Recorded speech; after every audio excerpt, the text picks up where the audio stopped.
shake your booties for black girl nerds.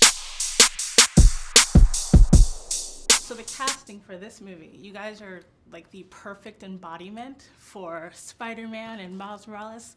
Thank you. What aspect of yourselves do you bring to the character? I would like to say that I brought, Chris and Phil said that I bring, what they say, sweetness and swagger That's right. to the character. See that? For sure.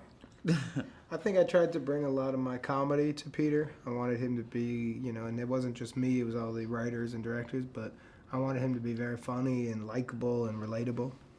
I was saying I described your version of Spider-Man as like a cross between Nick Miller and your character Ryan from Let's Be Cops. Yeah, that makes sense. That's what I can see that. So in terms of voiceover, I imagine, very hard.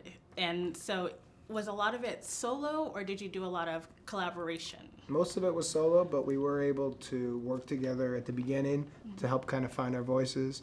And he worked with his dad in it, Brian. Tyree Henry. But we got a little bit of both. It was actually really great acting. We got to record this for the last 2.5 years. So what was really fun about it is it felt like acting. It was no different when you were in the scenes acting as opposed to live action. I think that was the thing I didn't realize. That you still got to hit the scene the way you hit it, but it just felt like acting in the dark. So it was still acting and it was still doing the scene, but nobody could see how you looked or what you were dressed like, and you couldn't do any hands. Like right now I'm cheating with my hands. So you can't cheat anything. You just have to sell what you're trying to say with your voice. Yeah. So there was a certain purity to it that I really liked as an actor. Yeah. Was there a scene that you found harder than others to capture? Yeah, the more emotional stuff. My character has scenes with Aunt May in it and MJ where they really wanted me to go through the feelings of regret.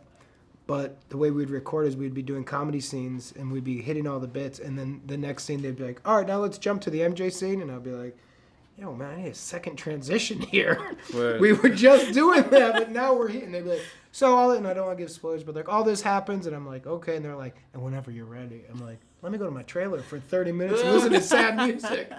But so everything was fast, but you had to make those transitions. If it's live action, they have to light it. Yeah. Right.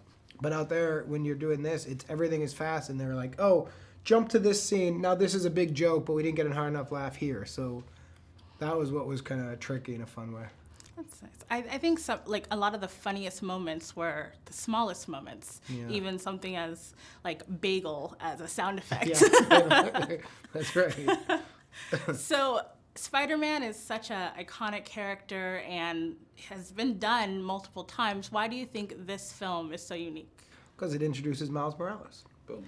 Boom. And not even just that, though. Also Spider-Gwen and this version of Peter Parker and Spider-Ham and Spider-Noir. That's right. So. But that's what we all know is Peter Parker's. We know Peter Parker is like a kid in his 20s from Queens, and we know that whole world, and they're kind of stuck in that age and that time.